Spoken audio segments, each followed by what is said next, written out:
Welcome to Basketballheadzz Live. I'm your host, Glenn Poole Harding. And tonight, we have a very special guest.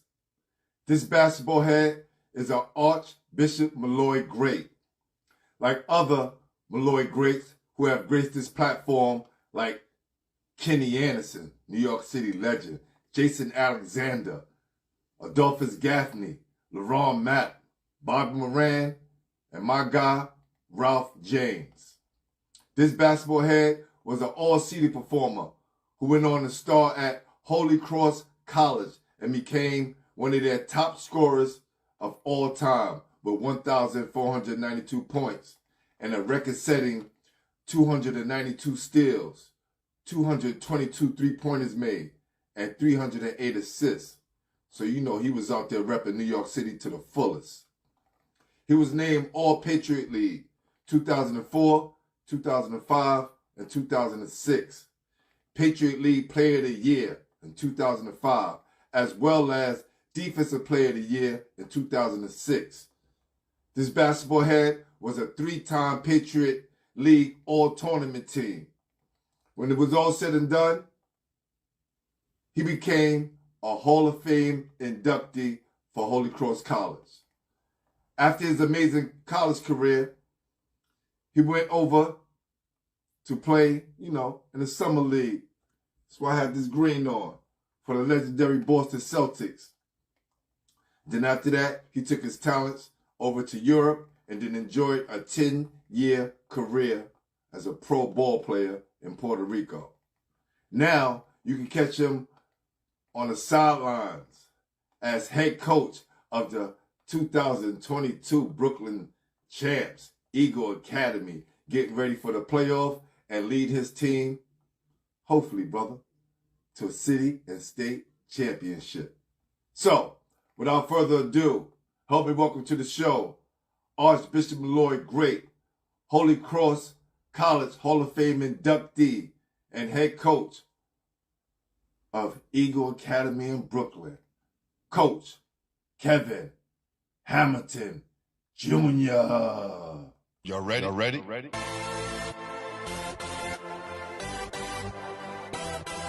Yes. You have just stepped into the world of chaos. Where everybody goes hard.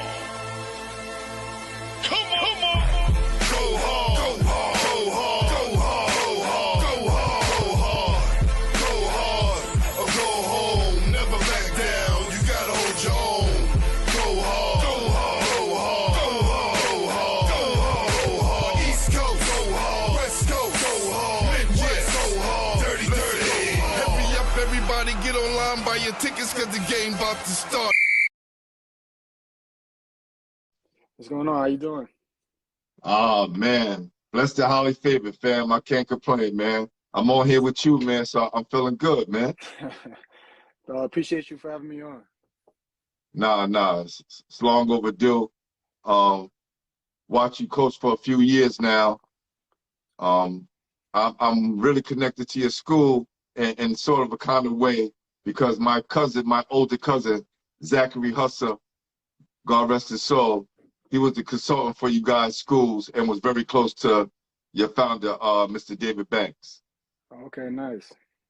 Yeah. So definitely much love for Eagle Academy and all the things guys do over there and females for the young brothers coming up, man. So definitely most needed for sure. Appreciate that. No doubt, man. How you doing today, man? You good? I'm good, man. I'm trying to concentrate over here. I got a new puppy. This guy's trying to get my attention, so I'm trying to get locked in and get on with this interview. Now, isn't that crazy, right?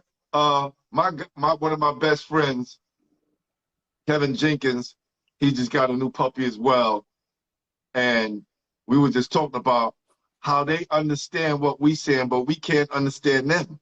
We understand their actions, right? But we can't really, understand how they communicate to us, but they actually understand what we're saying to them. That is a fact. which is crazy, man. So I want to jump right into this, man.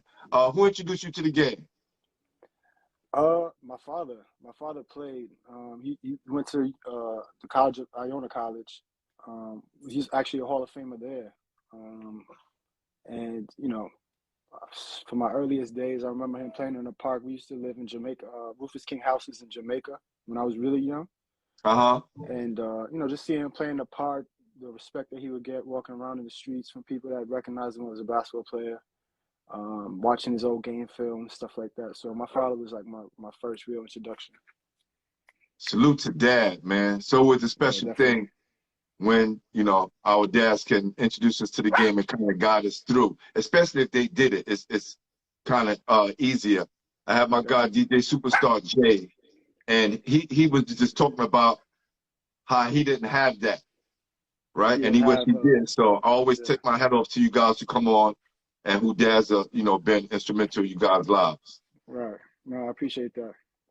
For sure. Salute to my guy, DJ Superstar J, doing it big on Sirius XM. Definitely. He actually played for Jackson, so he's a ball player too, right? So, I heard. I saw some of that interview. I didn't know that. Yeah, it's all connected, bro. Well, yeah. Right. You say you from what part of Queens again? So I'm from Queens Village. By the time I was like 6 years old, my family moved to Queens Village. But before that, you know, I lived in Jamaica, in Rufus King in Jamaica for a little while. Okay, cool. And what parks did you hone your skills at? I used to play at PS 18, Jamaica Park on Francis Lewis. Yeah, those are the main two parks that I'd be at most of the time. Okay. And at what age you say you definitely fell in love with the game? By middle school, I was all in. You know, coming from the neighborhoods that we come from, you know, that's all there is to do. This is before cell phones and all that stuff. So, you know, I just fell in love with the game early. But I was watching DVDs, whether it was Soul in the Hole or things like that. Every day I'd come back from school. If I had opportunity to go play in the park, I'd do that. So, I mean, once I got into middle school, I kind of knew what I wanted to be, what I wanted to do. And we're going to go back to those basketball movies. Just keep in mind, right? Definitely. Just keep in mind, get them up in your head now, but we're going to return to those later on in the interview. All right. So, who was the best player in your neighborhood? In my neighborhood? Well, actually, like I mentioned, when I was really young, I lived in Jamaica. In my building, there was Jamal Robinson, and him and his brother used to babysit me. So that's another big influence of mine coming up, was watching Jamal and the notoriety that he got from going from McClancy all the way to Virginia and all those things. So hold on, time out. So my guy, Jamal Robinson, right, McClancy Great, right? He was your babysitter coming up? Yeah, we lived in the same building. His father and my father were really cool. I mean, yeah, it's like my OG. That's dope, man. He's definitely a friend of the show and cool brother, man. So Absolutely. Listen, bro, you had a lot of good basketball around you, man. So no wonder you turned out the way you did. Yeah, I definitely did. I was fortunate. Salute to my guy, Jamal Robinson. Where's he at now? Is he still in South? He's at LaSalle. Yeah, he's assistant coach over there. That's right. He got my guy Khalil Brantley over there, man. So definitely holding tight to him. That's good. City guy, taking care of another city guy. It's all good. Yep. So when you was watching TV coming up and you was watching those games, who was you mainly watching? Who you had your eyes on coming up in the NBA? NBA? Yes. I mean, of course, MJ. That was my first favorite player. When he left, I started following Kobe a lot. You know, I heard all the stories about Kobe's work ethic and how he approached the game. I was always impressed by that. You know, held him in high regard. I liked Ray Allen a lot. I like Chauncey Billups. Chauncey Billups is probably my favorite out of all of them. Listen, all those guys, rest in peace to the Mamba, right? Salute to Michael Jordan, Ray Allen as well. But how special was Chauncey Billups? He's one of the guys that really get talked about, right? Yeah, how definitely. special was he to you, brother? Big time. You know, I was, you know, I'm sure we'll get to my career at some point, but I was really short up until like my junior year in high school. And I was never really athletic. I wasn't a high flyer. So I always have respect for players who didn't have like all these athletic abilities and they just, were cerebral or great shooters or something that put them over the top, like with skills. Chauncey Billups, obviously he was the MVP of the finals that year, but he went to 8 straight conference finals, which I thought was ridiculous and shows what type of leader he was, and so I was always impressed with him. He was a big shot making dude. When the game was on the line, give that ball to Chauncey Billups, he gonna make something happen. That's a fact. For sure, for sure. So let's talk about your adjustments coming from junior high school to high school and what made you choose Molloy as a school that you wanted to be a part of. So, to be honest, it was a friend of mine named Stephon Cherry, was a really highly recruited middle school player. And we used to he was like my best friend in middle school. We used to sleep in my house all the time. He was like 6'4" already, and he had ball handling skills and stuff like that. But we played on the same CYO and AAU teams, so we were kind of like he was way more highly touted than I was coming out of middle school. But we always knew we were gonna go to the same school together. And so we did, a lot of visits to a lot of high schools. We went to Holy Cross, Christ the King, stuff like that. Molloy and Holy Cross, I'd say, were the 2 schools that I felt showed genuine interest in both of us, and not just Steph. And so, just sitting in Coach Curran's office, having a conversation with a guy who's a legendary coach, a guy that helped out a lot. Arguably, one of the best coaches in New York City history. Let's just say that. Yeah, salute to Coach Jack Curran, and rest in peace as well. Right, definitely. So, yeah, being in that man's office and hearing, like the comparables that he had for me and Steph and the vision that he had for us, it was hard to turn down that situation. This man has so much knowledge, so much wisdom. And when I had Kenny Anderson on early on last year, maybe 2 years ago, when I first started the platform, we just talked because we met up up at Glen Falls, right? And the fact that Kenny didn't play his first year, the first quarter, right? He played varsity, but he didn't play the first quarter, right? And I think Kenny Smith is the only person that kind of started and played all quarters, but Kenny was a little bit different. Yeah. And he said he respected his coach for making that decision when he was a youngster. Most guys would be kind of mad, have some kind of issues with their coach because they feel like their coach is holding them back. But just hearing Kenny talk about y'all coach the way he did and understanding why he did it, it just says a lot about y'all coach and the relationship you guys had, man. Yeah, absolutely. I mean, Coach Curran was a lot about life lessons, something that I try to transfer over to the kids that I work with now. And he didn't really play underclassmen. You had to be special. And obviously Kenny Anderson was one of those guys. But yeah, Coach Curran was a great mentor to me, great coach. I was very fortunate to play for him. Salute, man. Salute to Coach Curran. So did you go through the process, freshman, JV team, then varsity? Yeah, I went through every step. Like I mentioned, I was a really small, skinny kid, good enough to get on the court, but I wasn't like highly touted like, some of the other guys that came through the program. We won actually a JV city championship. I don't even know what year that was, sometime in the late 90s. But yeah, I went through every step, which is rare for like good players in the city.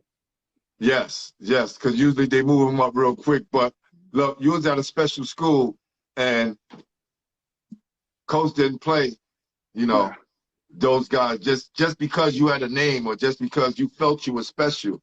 That didn't just happen at Molloy like that. Everybody who I know earned their way. Yep, for sure.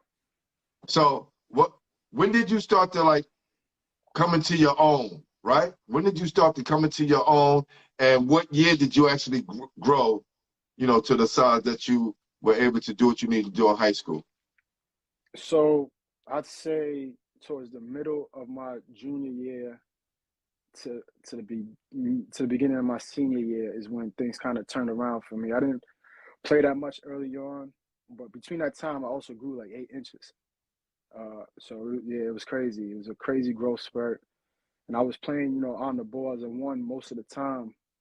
So obviously, when you grow 8 inches throughout that period, the game becomes a lot easier. You still got that handle. You still got Yeah, that jump shot. You bring a lot of those skills with you. I went through the same thing my freshman year, being 5'8", then growing to 6'5" the next year. yeah, So you bring all of those skills with you. yeah. How awkward did it feel growing so many inches? I mean, I had like a bunch of knee pain when I was in high school. The biggest thing is, I didn't really have no clothes.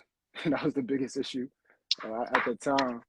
But I mean, I just during that growth spurt, I got a whole different level of confidence in my game. And then that summer when I was able to play, obviously the AAU circuit, uh, like went from a kid that was averaging 13 points or whatever, 14 points to averaging 26 over the summer. Woo! So my recruitment went from 0 to 100 before my senior year even started. So I was receiving, Division I offers before I came back to school for my senior year. And my junior year, I only averaged like 5 points a game. So it was a real strange process. I think kids need to understand that, right? Because a lot of them want microwave success. They want it instant. A lot of them don't want to work to get to that point. And I think a lot of times when you work and you earn it and it comes later on, you cherish it a little bit more. For sure. I'm going to go back to what my guy, DJ Superstar J, said last night. He said, G, I wish I wasn't as highly touted as a freshman as I was. It came too soon. And when it comes too soon, you don't work hard. Sometimes hard work beat talent, but talent don't work hard. Yeah, every time. And honestly, that's something I think that hurts New York City kids specifically. Because if you come up through the scene and you're, everybody's, every high school team wants you, every middle school team wants you, every AAU program wants you, they sometimes accept stuff that shouldn't be accepted from a player. They don't get held accountable to the level that they should be, and it may not, it may work out for them in their high school careers, but at some point that catches up with everybody. So, yeah, I was fortunate, and I was actually talking to one of my guys on my staff, Gino Lawrence, about he was in a similar situation coming up too, not being as highly touted, and the benefits that come from that, because you learn to work and you learn not to be enamored with the noise and the hype and stuff like that, and just do what you love, and that makes the process of working harder and being consistent easier. Yeah, man. Look, I hear a lot of coaches holding letters from players and not letting them see their success too early. Was Coach Jack Curran like that? Did he give you your letters when they came in, or there was a process to that? There was a process to what? To the letters coming in, your college letters. Remember you said over that summer you started to pick up, and your recruitment, started to pick up because you grew. You had a great summer average of 26. When those letters started to come in, did he give them to you? How was that process? So what's interesting is that, like, through that I didn't really speak to Coach Curran through my recruitment process. That it was going on with the summer. My father was heavily involved with it. My AU coaches, and I committed to Holy Cross. I went on an unofficial visit September 13th. I remember that because 2 days earlier was the Towers, and Coach Curran found out that I committed to Holy Cross in the paper, in the newspaper. He didn't even know. And then that day when he found out, he called me into the office and he was like, "Hey, you got to talk to me about this stuff." And then he pulled out a box from behind his desk of all these letters of schools that I didn't even know were recruiting me.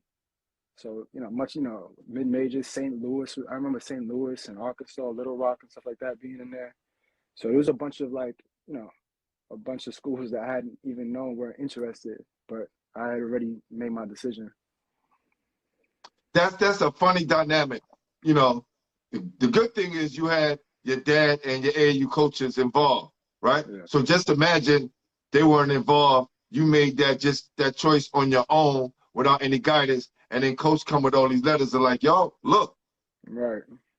Yeah. Now, maybe they came over the summer. Who knows? Or maybe they was coming before that.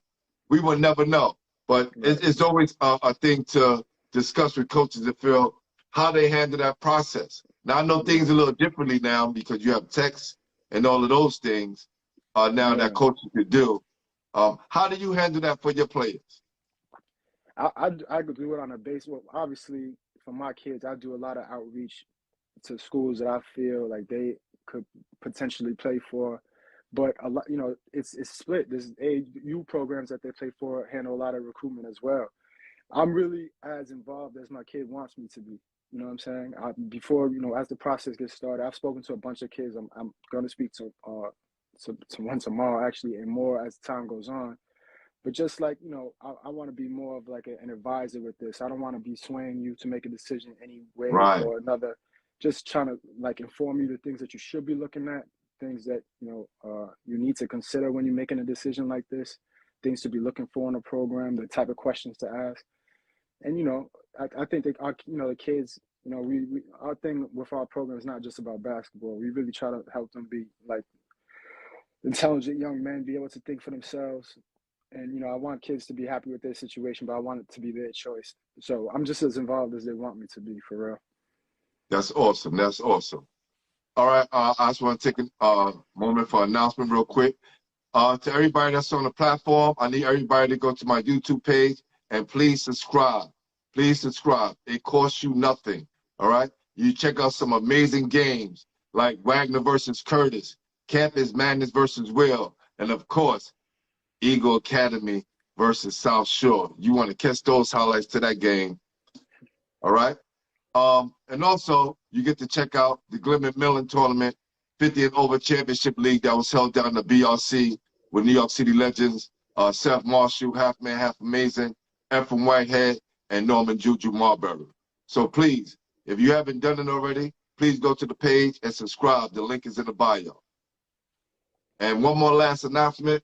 I'd like to give a big shout out to my guy, Eric Hicks, a big supporter of the show. He hooked me up with a whole sweatsuit, man. A whole sweatsuit. My guy, Eric Hicks, has been a big supporter. I have a few of his trophies back here. We had a award ceremony my first year, and he hooked me up. So I will always show love to Eric Hicks, a big supporter of Basketballheadzz. So I got now you on back some to you, Eagle. I brother. got you on some Eagle gear next time we meet up. I love it, man. I love it. I appreciate that, brother. Appreciate that. I told you I'm part of the extended family. Listen, my cousin Zach, before he passed away, he was doing a basketball show as well. He was doing a basketball podcast, and we lost him too soon. So I wanted to pick up the mantle and take it, the rest of the way, because I know he's looking down, being, proud of me right now, man. So this is Definitely. Sorry to special hear that. because he loved Eagle Academy. That's all he talked about. Yeah. So what was it like? You guys top 25, in the nation. What kind of pressure came with that, coach? Because we don't hear about that now. Who's top 25 in the nation now from New York City? Yeah. Hopefully us soon. A couple years, the next year, whatever the case Great may answer. be. Yeah, yeah, yeah. But I mean, honestly, I didn't feel much pressure going into my senior. I was already situated in terms of what school I was going to, so I'm not sure if that played a factor into it. But the team that you're mentioning, a bunch of us guys, we played AAU together for years. We played together since we were kids. We had great chemistry. We had a lot of Division I talent. We had, myself, Marlon Smith, who went to Penn State, Sundiata Gaines, who went to Georgia. But, I don't know if we were necessarily as talented as a lot of teams we played against every single night. I mean, at that time, Catholic League in New York City was the best league in the country. But we played really well together. We played hard, and I'm thankful for that experience. We were really successful and had some good moments. No doubt, man. Why did you choose Holy Cross? What made Holy Cross fit for you? What was it about the school that, feel like a hand in glove? So, first off, they were like the first team to get started with my recruitment. They were the first letter I received. They were the first phone calls I got. There was a assistant coach, Sean Doherty, that I spoke to almost every day. And then getting to meet Coach Willard, who's like a college basketball legend. I actually spoke with him today. I really the way we communicated resonated with me. He was a guy who's kind of a straight shooter.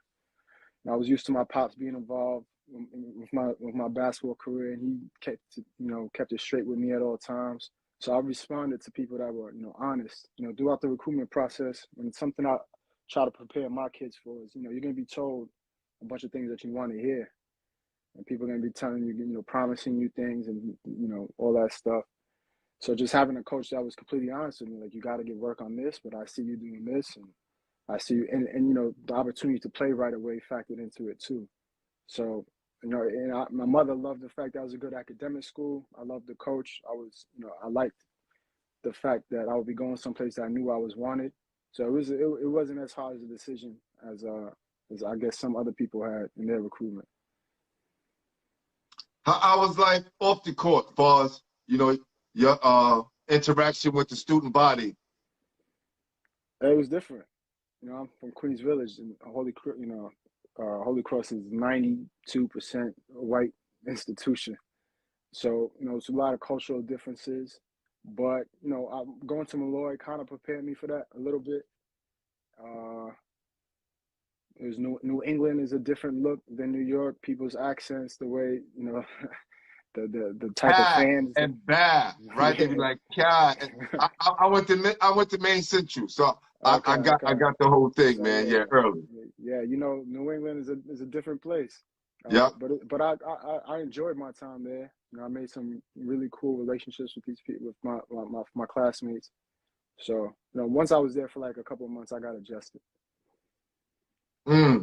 So let's go back onto the court, right?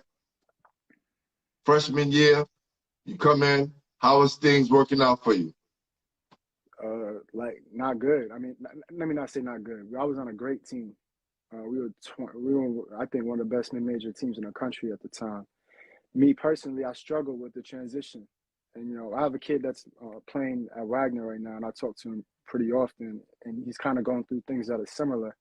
And don't mention it to me. They just beat my school, Fairleigh Dickinson. So salute to Wagner, man. So salute to Wagner. Yeah. Yes.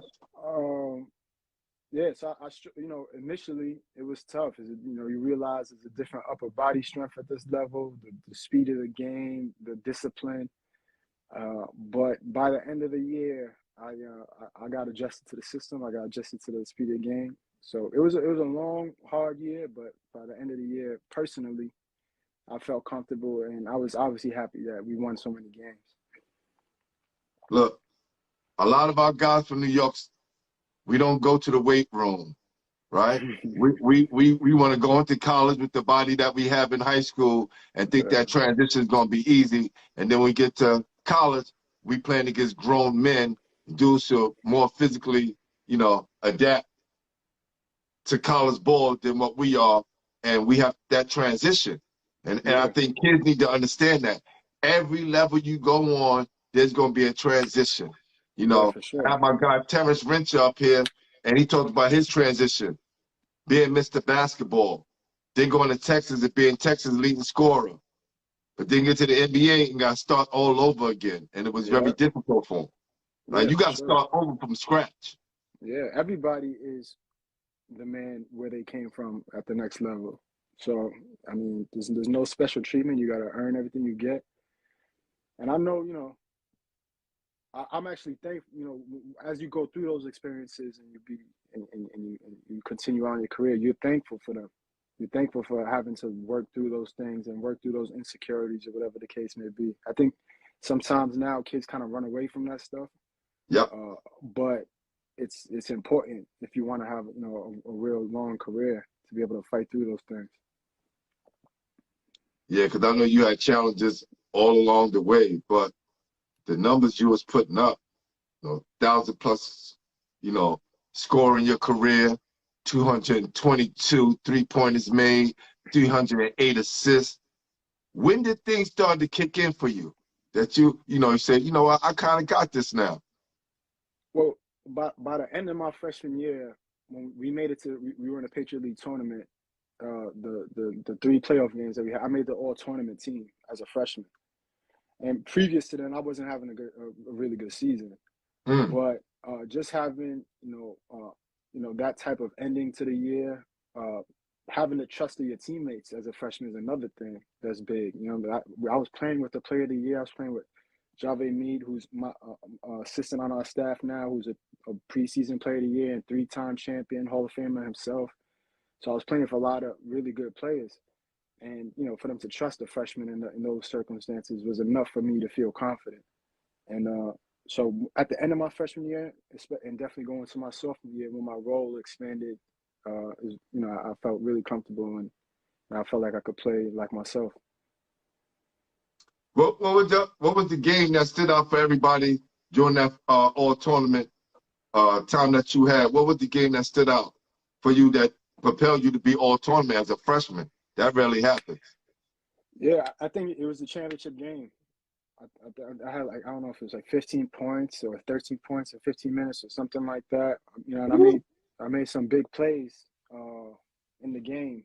They're impactful plays. You know what I'm saying? And that really, in terms of my confidence, really propelled me for the rest of my college career.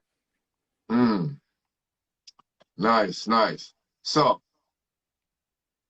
let's talk about the last 2 years coming up, and give me some more of those standout games that you had, right? That junior and senior year, and then we're gonna get to a real difficult question that a lot of guys have a problem answering. But I'm gonna ask you next after you answer the question about your junior and senior year. What those games that stood out? Games that stand out. Well, beating Notre Dame at Notre Dame in the NIT was a game that was really special. That was the first. Okay, nice. That's yours? Yes. Who'd you play in the NIT? We played Siena. I played at Fairleigh Dickinson. Okay. Yeah. Played Siena. Then we played Illinois and a few other schools. But Okay. we didn't make it to the championship. Yeah, us either. But we beat Notre Dame at Notre Dame in the first round. That was the first postseason Patriot League victory ever. So that was like a special moment, and I played really well that game. I think I like 26 and 7 or something like that. And then when we beat Tennessee Chattanooga as a senior, that was kind of a special game. So I had 38 points. That was my high yeah. That was my high in college. Clicking on all cylinders. Yeah, it was a good game. How many people was at that game? It was actually in Puerto Rico, so I don't know, because it was a Puerto Rican tournament. That Clemson was there, Mississippi State, a couple other schools I can't remember. So that's when you caught the eye of the Puerto Rican, community out there when you had that big game. I think it helped for sure, but I knew that I had the opportunity to play in Puerto Rico at the end of my junior year. Like there were agents from the island and stuff like that were reaching out. But I'm sure that game helped my stock for sure. Oh yeah, for sure. Yeah. All right, now, if you can remember, throughout your time in college, who else did you bust to let you know you could go pro? Oh man, I'm not sure if I used that wording. Of course, you're on Basketballheadzz. I used it for you. I had good games against obviously that Notre Dame game was big. They had Chris Thomas at the time, and he was a really hot, definitely he was a really good college basketball player. He was projected to be drafted and all that stuff. So after that game, I felt really good about myself. I don't know. I mean, I'd probably say that would be the biggest one. Okay. And that's fair enough. Yeah. All right? Because now you getting into that next level of your career, right? How did the Boston situation work out, and how did you get there? So yeah, after I graduated, I met with agents and I signed. I signed with one of them, and I had 4 NBA workouts. So I work well for Denver, Memphis, Boston, and LA. And after that process, you know, the draft happened. I didn't get drafted, and I had two camp offers. It was Memphis and Boston, and we are just evaluating the situations. And at that time, you know, this was before the trade, and they were looking for a guard. So I thought Boston would be, you know, the best opportunity if I had a chance to make an NBA. As soon as I landed in camp, they signed Sebastian, they signed Rondo, and so we were all playing. They signed Allen Ray, who's a friend of mine. So as we got into camp, you know, a lot of the guards started flooding in, but that's why we decided to go with the Boston Summer League situation. How was that experience, man? Because listen, I tell people to put on an NBA uniform, to wear the NBA socks when you are really in the NBA, to be in those locker rooms is an awesome experience. How was your experience, brother? I enjoyed it. You know, back in that time, it was really difficult for mid-major guys to get into the league. I think, you know, since that time, a bunch of Patriot League kids. I mean, C.J. McCollum's from the Patriot League, a guy named Mike Muscala, and Malcolm Miller. So, but at that time, you know, I didn't know how realistic it was. So the first couple of days, I think I was probably too tentative. But as the camp was going on, I realized, you know, I could play with these guys. It's the same thing. These guys are faster and can jump higher, but it's basketball. And so actually, it didn't jump to summer league. It first started with mini camp. So Okay. there was like 30 of us in there. And then, you know, every day you just see more and more guys getting cut, more guys getting cut. And then I didn't know that I had made the summer league roster until the second to last day. And Danny Ainge came down and pulled me over to the side and asked me, you know, if I wanted to stay with them, and that they're going to be signing these players, but they want me to come to summer league and potentially to vet camp based on how summer league goes, or if I want to explore another opportunity. And I decided to stay with Boston. I felt comfortable with the guys, and you know, I thought if the guy has this much confidence in me to place me on a summer league team, they're going to give me a chance to play. And who knows what can happen from there? So, how big was that? Danny Ainge. yeah. I remember him playing for Boston and him pissing me off because how good he was and how much of a problem he was for other teams. And then for him to be the GM and able to talk to you, man, and give you opportunity. Those are just moments, man, that go down in your book as a piece of history, right? Because that process, not a lot of people get to go through. Yeah, that's true. Now I'm appreciative of it. Definitely appreciative. No doubt, no doubt. So, you play the summer. How does it go for you? And what adjustments did you have to make on this level? Well, I mean, I realized early that this was like, in terms of how fast people were, how athletic they were, it's a whole different ballgame. I mean, I was in practice with Gerald Green and Tony Allen and Delonte West and all these guys. So I'm seeing people flying all over the place and like people's feet in my face when they're jumping. So it's a completely different, you know, ball game in terms of how athletic and strong these guys are. But it was just basketball at the end of the day. Yeah. But, you know, during that process, like I mentioned, they had signed Rondo, who, I mean, made it clear that he was going to be a really good guard in the league for a long time from the first days of camp. They signed Allen, they signed Sebastian. So I didn't play as much as I would have liked to, but I definitely still enjoyed the experience. Listen, who would have known players like Steph Curry, Dame Lillard, and Ja Morant will be superstars from mid-major universities? Right. And really only one of them is an amazing athlete, right? Right. The others, their shooters and their skills is just off the chart, right? So that just changed everything. So I tell kids, it's not where you go when you end up. as long as you have an impact where you are, and then you keep working, and something great can happen. Yeah, it's a different time. 100%. You're right. The situation that you go to is more than the name of the school that you get to wear on your chest. That's for sure. Facts, facts. So you start to, make decisions to go overseas and test the waters out other places, right? Yeah. Where was the country that you ended up in Europe, and how did it go for you there? So actually, when I was at camp in summer league, a bunch of European coaches come to summer league, and I had meetings with a coach from the Philippines, a coach from Poland, a coach from Belgium, and just having the conversation with the coach from Poland, I felt like he had the best understanding of the type of player that I was.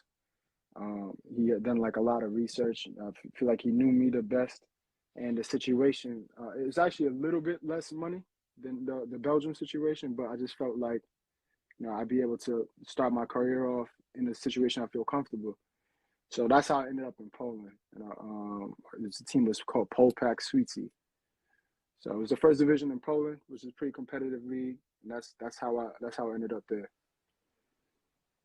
Yeah, I had Sam Graham on here. He's a Cardinal H.S Great, St. Bonaventure legend, and a superstar overseas in the Netherlands. And he talked about that, right? He said sometimes guys look at their situation when they get less money and not take the opportunity because it's less money and blow a whole career because of ego, right? Definitely. How did that help you along the way and help you extend your career as long as it did, playing pro ball? That specific year? Yeah, let's talk about that specific year, and then we're gonna move on to that 10-year stretch that you had in Puerto Rico.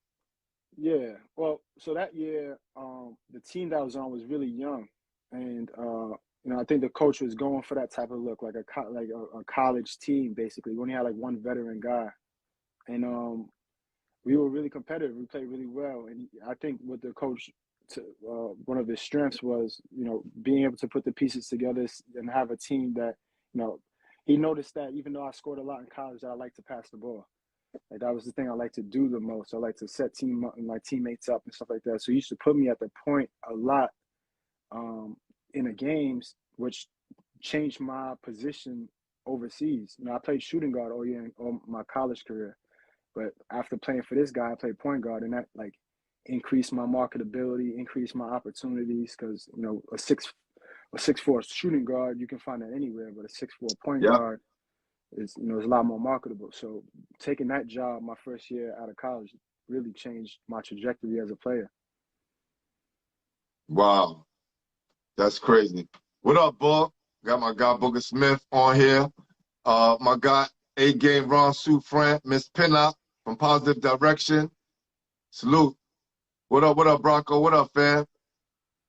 Wow, this is dope. So, those opportunities come once in a lifetime, and when you get to change your position, feel comfortable at it, and put yourself in a better situation. Right. Because some guys get locked into a position and it doesn't really benefit them. But if you could transition, especially to different positions, and we know it's about finding your niche, which I think you did. Right. Now, did you play point guard for the rest of your career? Yeah, the rest of my career I was at the one. So yeah, and I my father, when I was in high school and stuff like that, he really incentivized me to score. Like he wanted me to score all the time. He wanted me to have that mentality. And I was fortunate enough to be decent enough to do that.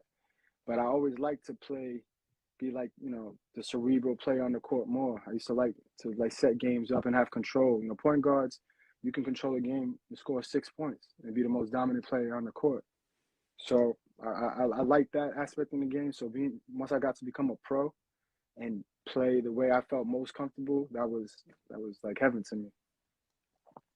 And when you can make other people better, that makes the whole game just open up to you, especially when you're a scorer, right? Because you could be a scorer and not make anyone better. Right.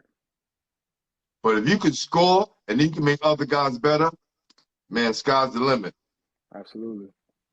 Yeah. So how long did you play over in Europe before you moved on? I played in Europe for 10 years. 10 years I played in Europe. And I would play in Puerto Rico during the summers. So I didn't really have any break. I would just come home for like a week or so. Wow. Yeah. That might have cut my career a little short, but either way, that's what I did. Hey, listen, get it while you can get it, because you never know when it's going to end. That's a fact. Wow. So did you stay over in Poland for that stretch, or you went to different places? So I played in Poland for 1 year, 2 years. So I went to Poland, went to Puerto Rico, and then I went back to Poland 1 more year. And then I went back to Puerto Rico. And then after that, I played 5 years consecutively in Germany. How was Germany? How was the life like over there? I loved it. I loved it. You know, I know you probably had horror stories from people about teams not paying on time and stuff like that. Germany's like the opposite. It's like it's like clockwork. Every month, the money's in there. At that point, I was with my wife and my and my daughter. My first daughter was just born. My second daughter was actually born in Germany, but they take care of your family. The health insurance is taken care of. You know, you're really in a situation where all you got to do is concentrate on basketball. Wow. So Germany was a blessing. It's probably my favorite place to play. All right, so I'm gonna tell you a little short story about Germany. And I hope I got the country right. A former Molloy great, Laurent Mapp, right? Laurent Mapp got situated to go overseas. And I want to say it was Germany. Got there, as he's taking off on a plane to go to Germany, they're calling him to tell him that his service aren't needed. So he gets over there, and he's stuck in the airport, I think for a whole day, waiting for somebody to come pick him up. Yeah. Wendell Alexis, Syracuse great, Christ the King great, was his connect. So I guess Wendell got him on the phone, and he explained the situation to Wendell Alexis, and he didn't want to come home because he's like, I just told everybody I'm going to play pro basketball overseas. Yeah. I'm going to stick this shit out. Right? Yeah. Yo. Wendell hooks him up for a small team, less pay. He goes out there, he kills. Not only he kills, he gets a promotion and get to move on to another team and make 3 times what he made that year. But the sacrifice, right? Absolutely. Listen, the story is so amazing. People, if y'all haven't checked it out, go to my YouTube page, check out Laurent Mapp's story. It's amazing. His story is so amazing. New York City legend Derek Chivas called me and told me that's one of the best episodes because it talks about, you know, the sacrifice and what you do or what guys have to do just to make it in ball. And some guys aren't willing to go that extra length. That is a fact. That's a fact. Some of my I have friends who made a lot of money, been really successful, that started off with beginnings like that.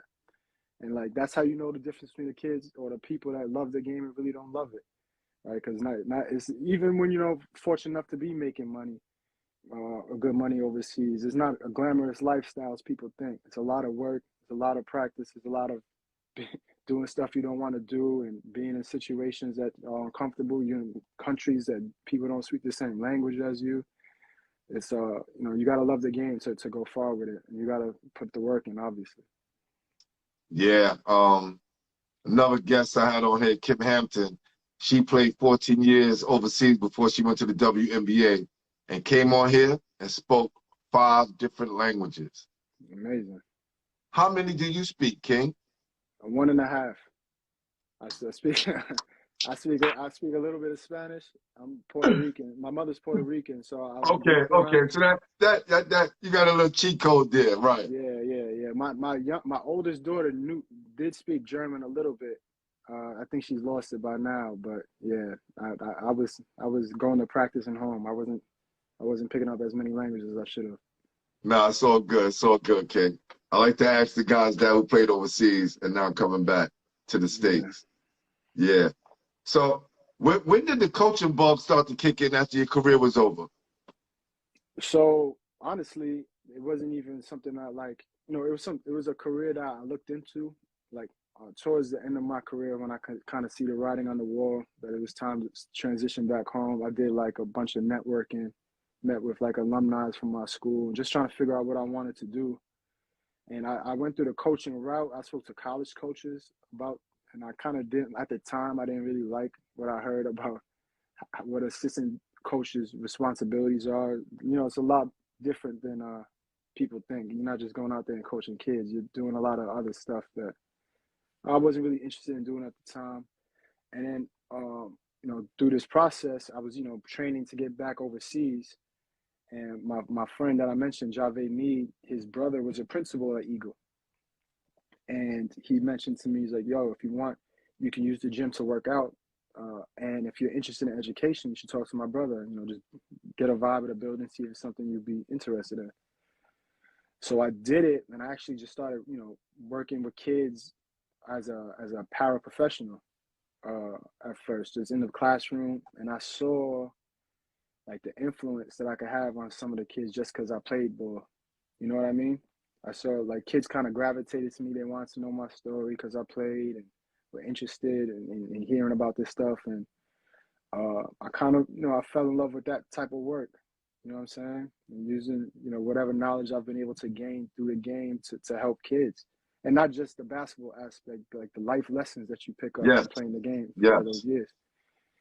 So really quickly in the process, I spoke with the principal, like, if I was to want to do something like this, would there be opportunity here? And he basically said, of course, find out what you want to do, but you're going to coach if you come here. You know what I'm saying? And that's kind of how we came into it. Yeah, I want to go back a little bit and talk about the transitions, right? Because a lot of student athletes, and then, once you move on to play pro ball, how difficult it is to transition back to the real world. Because a lot of people think it's an easy transition. You know what? I play ball and I'm going to come back and get a regular job. And yeah, it's humbling. You know what I mean? I think,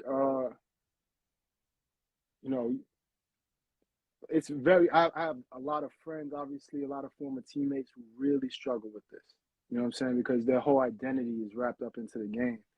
And, the reality is when you're overseas and you're playing and you're getting like kind of special treatment to some extent. And then you come home and you kind of, it's not the same. It doesn't matter. You're not anybody that back here. You're just another person walking the streets. So it's a humbling experience because you're starting from the beginning. No matter what career you're choosing to get into, unless you're like an entrepreneur or something like that. If you want to be a policeman, you got to start from the beginning. You're around. I went back to get my master's, and I'm around people that are 22 years old. You know what I'm saying? People that knew what their career was and jumped into it. And I was in my mid 30s. So it's humbling, but I was really fortunate because I got into something that I'm passionate about. I got into something that kind of gives me some of the same feelings that I got when I was a player. And, it's really rewarding work when I'm able to help kids, transcend their circumstances and become better basketball players, better young men. So I'm happy with my transition, but it is tough. man, so your first coaching gig is at Eagle. Yes. Definitely blessed, fam. Definitely blessed. Absolutely. Because that don't happen often. No, I know it doesn't. I know a lot of people that have been trying to get high school or college coaching jobs for a really long time. So, but Eagle, at that point, we weren't even in the AA. This was a team that was in the A division, and I started off as the JV coach, or not even assistant on the JV coach. Coach C.G. McCullen, a player from Christ the King, really good player, was the head coach, and me and Javed we're just helping out. But as the process went on, it just led up to us eventually taking a varsity, and the varsity moved up to the AA, and now we're here. Hold on for a second, because man, I forgot my God name, and I haven't put his name down here. But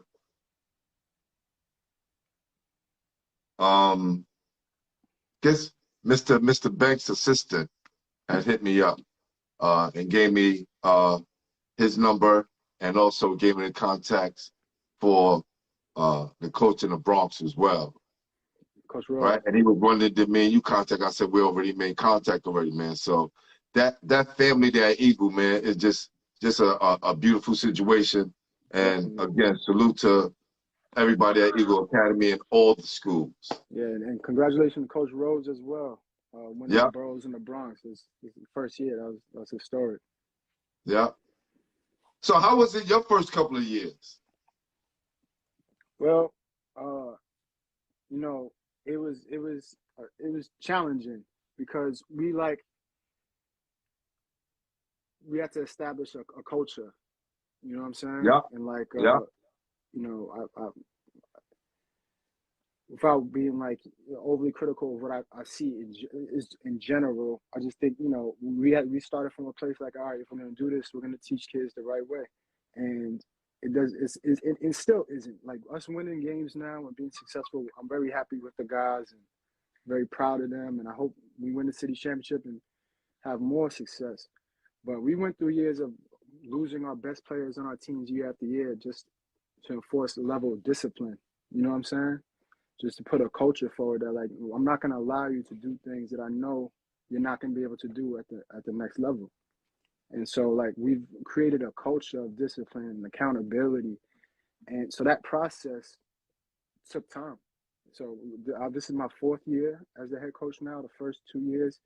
And I'm really proud of the guys who made it through those years. You know what I'm saying? When we moved up to the AA and we struggled in terms of wins and losses, but I think the lessons that they were able to learn through the process is helping them now as young men. It's developing a culture always takes time, and you got to unfortunate now we have, I have a great coaching staff with me, guys who live by what they say, and kids who buy into what we're saying too. Because if you don't have those things, it doesn't matter. We're not gonna never establish the culture you need to have. I was talking to Coach Gustis, the legendary New York City coach, Ted Gustis, yesterday. Had a great conversation with him, and we was just talking about some of the legendary coaches in New York City and what qualifies you to be one of the top coaches. And he said, some of those things, getting kids to buy into a culture, not allowing kids to do what they want to because they're good basketball players, because you're only using the child, right? And establishing that culture to where they buy into what the coach is about, right? Because without establishing the culture and for them to pass down what they're learning to the younger guys, you get pure chaos and you get a program that's disorderly. Right. For sure. But I mean, you also have to have the type of kids that are willing to buy in. It's kids don't care that me and half the staff played Division I or professionally or any of that stuff. Nowadays, I think some kids understand the benefits of it, but you have to be a special type of kid to understand all right, these are people who've been where we're trying to go, and I'm gonna make the sacrifices necessary to be a good player. So we're really fortunate to have that, and the parents that support the program right now. That's very important. It starts at home, and then you guys just an extension of that. Sure. So what year did you know that you guys was making progress in the right direction? I think even from our first year on the varsity level, I think we only won 4 games that year, but I mean we were competing with teams that physically we shouldn't have had even been in the same gym as them, and because we were disciplined, because we were playing hard, I say you know, in terms of wins and losses, 2 years ago was the first year that, you know, we started to see the success that we were working towards. But I mean, I felt that we were making progress the minute that we got together as a staff. Feel that? I feel that. And you know, there was a trying time I know you guys went through because all the schools went through it during the pandemic. How did you guys were able to keep the kids focused and keep your team together during that trying time? I mean, I think it was difficult for everybody, and I think what we just tried to do is keep them actively engaged and have them in practices and always put them in certain things that we can make sure that they're around the game and not doing anything, you know, outside of that. I mean, it was tough times. We ended up having like I don't even know if you consider it a season. We played like 6 games. You know about that last year, right? Facts, yo, it was disgusting, but that's just me talking. That's just me Yeah, talking. Go ahead. yeah. So, you know, just something for them to be able to look forward to and play through was benefited us. But I mean, we just try to lock in with the kids, get in the gym as often as we could, and just be there for them any capacity that we could be. All right. So 2020, you know, one comes and you guys get a full season, and now you guys can play. How are you guys feeling, and what was like the beginning of the season like up to this point? And we'll get into, you know, the big game that you guys just had. So I think it kind of started last year, you know, with the guys that we had. You know, up until last year, we've been a team that's been real disciplined and worked hard and stuff like that, but we haven't necessarily had the talent to compete. And last year, we saw that we had the kids that had the talent to compete in this league and bought in. So last year, when we had that abbreviated season, I think Brooklyn Collegiate probably would have been the favorite to win it, and we took them at home without our senior who went on to college with a bunch of sophomores to the wire. And I think that gave us as a program a whole lot of confidence coming into this season. And then obviously, you know, we have we have Eric Acker, who's a Player of the Year candidate, one of the best scorer leaders in our league, who's returned. Trayshawn Shepard, very versatile big. Who I don't even know if you consider him a big. He can play anything. Yeah. Jaquil Morris, who's been a dominant big man for us, and you know, the leading rebounder in the league. And then the addition of Todd Smith, a sophomore, who's just like. So did I have his name wrong? I wrote down Taj Bryant. I saw that. Yeah, well, I mean, he can go by either last name. I think on Okay. paper right now. I posted that picture up because him holding that trophy in that moment, Yeah. right? It reminded me of myself in '86. Just that moment, you know, us winning the city championship at Lincoln. And when I saw that picture, I was just, that just said everything, right? You know, knowing what you guys been through, you know, building a program to where you want to get to, and seeing that, I just thought that was like, you know, the definition of what you guys were about and up to that point. And I know it's not even finished yet, but just to get to that point is major. No, I like that picture too. You know, I also like it because I know what that kid's gone through to get to that point. And he's made he's made so many leaps for us. He's only a sophomore, but he's a leader for us he's a leader for us in a lot of ways. And he still has room to improve, and he knows that. But he's a clutch kid. He has heart. He plays hard, and he has a really bright future. I'm really happy for him. Yeah, and Acker is such a baller, man. He can play with the best of them, man. Yeah. No, I mean, he's the engine that gets us going. I think wherever he signs, whether it's next year or the following year, the coach is gonna be really lucky to have him. Definitely. So I go into achievement first. Watching the games, I watched the Wagner game. That was like down to the wire at one point, and then the graphics game against Will, that was like down to the wire. And then y'all game started off, and I'm like, I'm gonna be out of here at halftime. I said, yo, Cam, I'm gonna keep it 100 with you, cause my guy's calling me. He was like, yo, G, cause we had another event to go to. Salute to my guy, BG. Man, and my phone is ringing. Yo, what's the score? I'm like, yo, these guys haven't scored yet, fam. He called me back again. Yo, they still haven't scored yet, fam.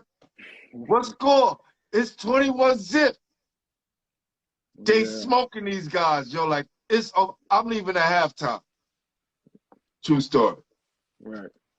I like a good game, coach, as we all do. So, halftime come, my guy called me back. He said, what score, G? I said, yo, these dudes down by 8. They may got something. You know, because this is what I saw. The beginning of the game, I didn't really see any energy. I know I heard that the last time you guys played, they kind of, you know, gave y'all a good whipping. And I'm going, these guys, they coming out with any fire. But as the second quarter comes around, and I'm seeing the gym is getting packed, more people is getting in the gym, and the vibe is changing, and the Eagle Academy family is coming in by the drove, and the energy is changing, and the kids, everything, the coaches, everyone, it just all changed. Yeah. How were you, first of all, what was your mindset down 21-zip? What were you thinking, Coach? Let's keep it real, please. I was thinking, I'm glad this is happening now. We actually, the last time we played them, it was a tie game with 4 seconds left. Okay. So the rumors on the court and the bleachers was like, yo, the last time they played South Shore, you know. Yeah, no, they beat us pretty good at their place the first time we played them early in the season. But when we played them got you. When we played them at home, we should have went to overtime, but that's a whole different story. I felt like I'm glad this is happening now. Obviously, 21-0 is a little extreme. I wasn't expecting that. But, you know, South Shore is a team that's been in that situation in terms of like being a borough finals and the city championship year after year. They're used to those type of games. This was our first time in that type of environment. And I think we just came out with some jitters. But I was really confident still because we had a great week of practice. And I thought that we were really confident after the last time we played them. And our guys were locked in. I could feel the energy in the gym. We were looking forward to it. We were confident. So once we broke it down to like 11 points or 12, 13 points by the end of the first quarter, I knew we just had to get settled in and that we'd be okay. But, I mean, obviously we can't get in the habit of getting down 21-0 again. That can't happen. That's not a good look at all. But it just showed how you guys never gave up and persevered through the storm. And now you guys are battle tested, right? Because that's what it's about, being battle tested and being in those tough situations and know that if we keep our foot on the gas, anything can happen. Right. And I think that was a very big, valuable lesson for us to learn. And the way that we were able to overcome that deficit, I think showed our team's resilience and I think gives us a lot of confidence moving forward. Yeah, man. What up, Mike Larry? Salute. My guy, one of the bad boys of street ball. Salute, my guy. So, I know you guys' confidence is, you know, where it's supposed to be now. And you know, people, word on the street is like, you know, no one looked at the Brooklyn championship as nothing. Everybody look for the city. Let me tell you something. Every championship counts. Every game counts. So I don't want to hear that nonsense about, you know, the Brooklyn championship is just, no, everybody wants to win that. Everybody, and they want to come to the games. And everybody compete. So what you guys accomplished was great, man. And how do you feel about your chances moving on? Because it's next week, it's time to roll. I feel good. I mean, you know, at this time of the year, every team is a quality team. You know, I'm fortunate. I think we're fortunate to play in the AA, which in my opinion is one of the most, if not the most competitive leagues in the city. So we've been playing against good competition every single night. Facts. But you know, it's a separate challenge now. We overcame that deficit, and like you said, you know, I'm really proud of our guys. We did win a championship, and that's something that's these guys should celebrate and be happy about. But our goal coming into the season was not to win the boroughs; it was to win the city championship. So I think our guys are focused. This gave us some confidence. But you know, we still have to come out with a sense of urgency every night and get the job done. Let me tell you something, Coach. I'm a proud winner of the 1986 City Championship, Abraham Lincoln. We kind of set it off for that whole dynasty there, so I'm very Nice. proud of that. But when I always talk to coaches, when I talk to my guys, even the Kenny Andersons, the Ross Stricklands, and all these guys who have won it at a higher level, especially here in the city, they always put the city over the state. I rarely hear guys saying, you know, we're trying to win a state championship. And dudes always like, listen, we win a city championship, we in the city. Like, what is it about that? You know? I don't know, man. I unfortunately never got to win one of those, so I can't speak to it. But you know, being able to crown yourself the king of New York, I guess. You know what I'm saying? That means something. Guys, you know, for me, having you know, my career and stuff like that, when I look back at those things, I realize how special they are because of the experiences that you're able to have. And that's really what I want most for the kids, more than any hood bragging rights or anything like that, is, you know, accomplish something special with your brothers. So I think we're locked in. We're excited about it, but we got to go out and do the work. So we'll see how it goes. All right, Coach. Last question before we get into our top 5, right? All right. Yeah. If you had to do it all over again, what would you change? Like with my career. Anything that part of your career. Yep. Just dealing with you.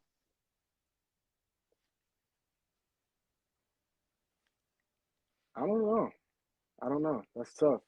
I mean, even the things that have didn't go well in my career, whether it was a situation or whatever the case may be, I felt like I was able to learn from it. So I think I benefited from all the experiences. I can't really say that I would change anything for real. Maybe if I got to NBA, more millions of dollars or something like that, I could change that. But other than that, I'm content. That changes everything. Yeah. For sure. So now we get into the toughest part of the show, and this is the top 5. All right, Coach? Yeah. Listen, you're in the hot seat now. I need to know the top 5 players from your neighborhood. From Queens Village? Oh man. Or the surrounding area, because you know Surrounding you played areas. outside of there as well. All right. In my time, the surrounding areas. Poof. Rashad Bell. Okay? In my time, my area.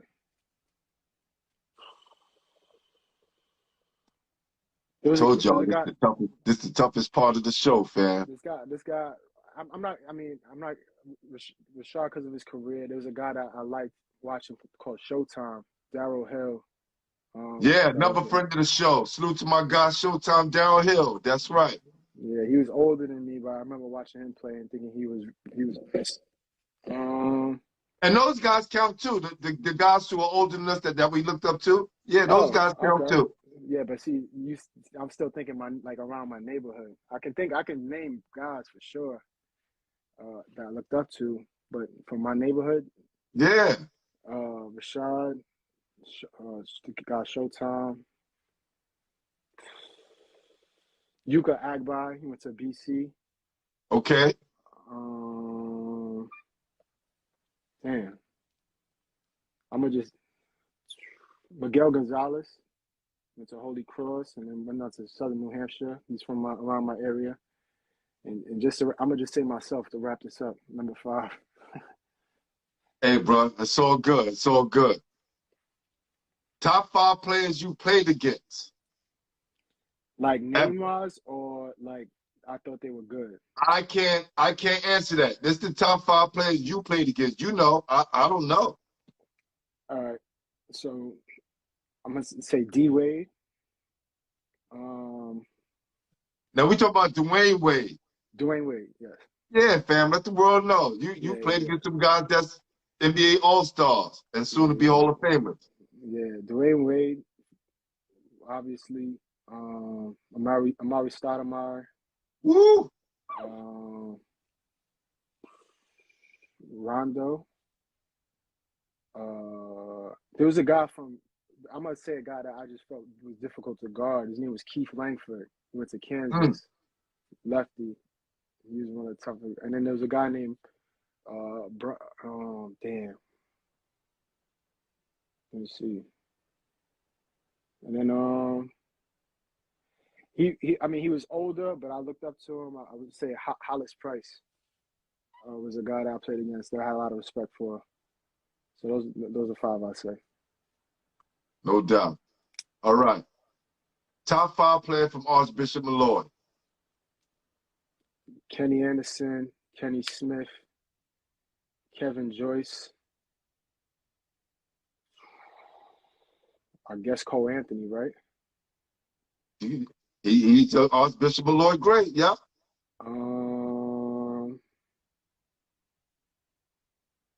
And you got 2 more.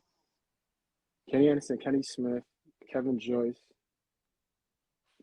Cole Anthony, you got one more. You got one more. I'm gonna go.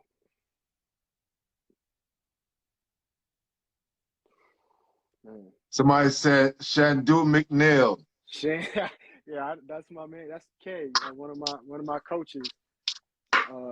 Yeah, Shandu. I'll go with Shan too. I'll take Shan. No doubt, no doubt. I definitely want to have him on the show as well.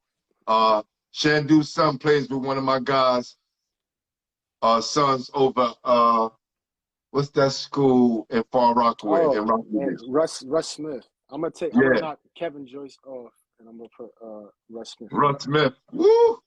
Yeah. That's tough. That's tough. Yeah. That's the wife right there. Who? Who's that?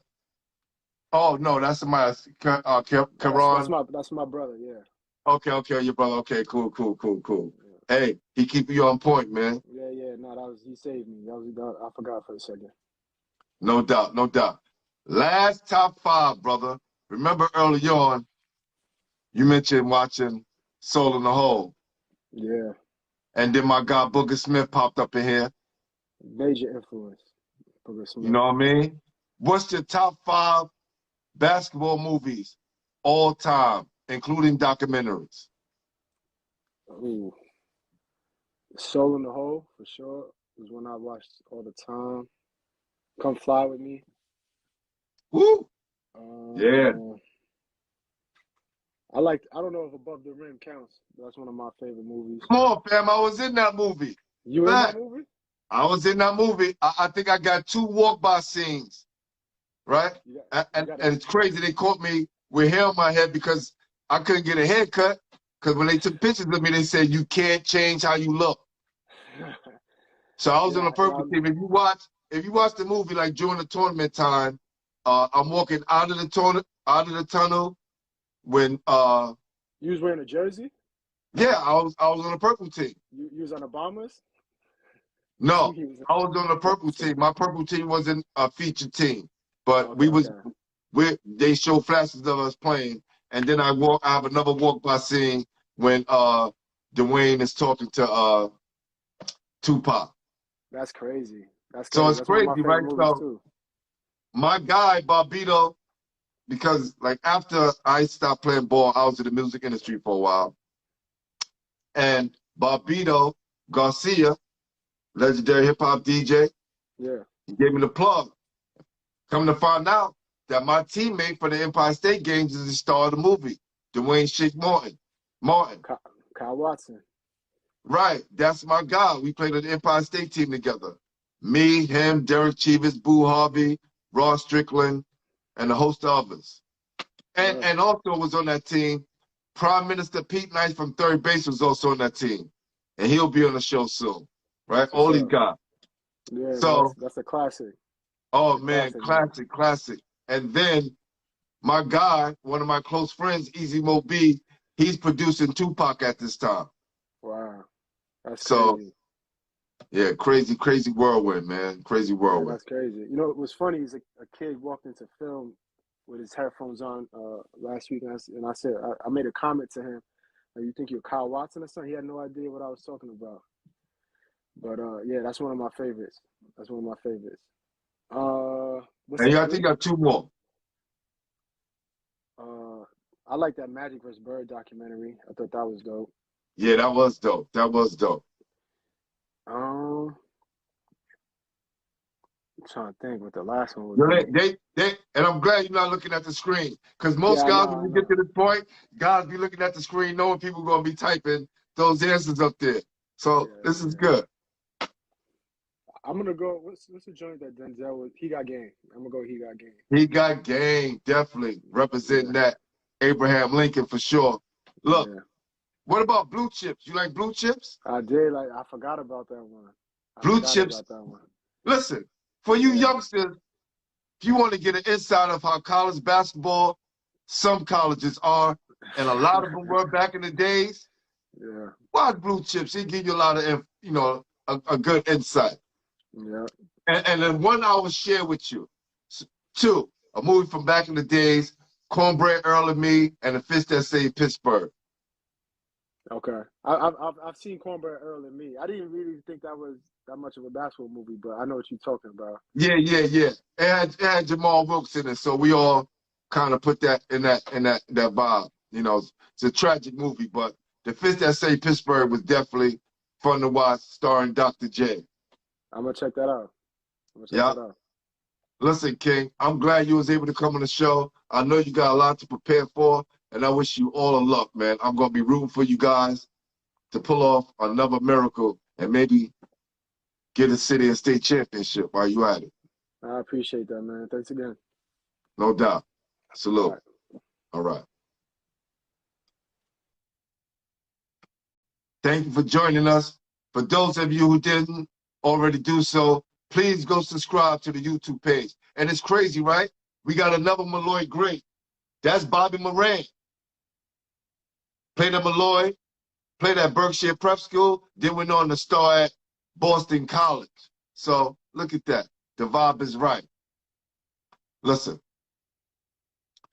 as we make this journey through basketball, sometimes a lot of us guys in New York City find it tough to have the right guidance and the people that's going to guide us through these situations.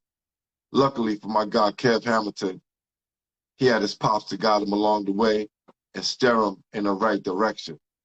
Being motivated, he never gave up, even when the odds was against him. Sometimes the deck stacked against him. He made it through. He made a situation where he wasn't getting paid that much, but he respected the opportunity. And what did he do? He turned that to roses, baby. A 10-year pro career. Not most guys can say that. And then afterwards, the transition, which a lot of us have a problem doing after basketball. He was blessed enough to land at a school that takes care of its own, and that's Eagle Academy. He found out something that he liked to do, and that's helping young men reach their potential. And now he gets to do it on and off the court. So, salute to you, my G, and all your endeavors, and good luck for the remainder of the season. I'm your host, Glenn Pooh Harding, and you've been watching Basketballheadzz, the official home for New York City basketball. Peace.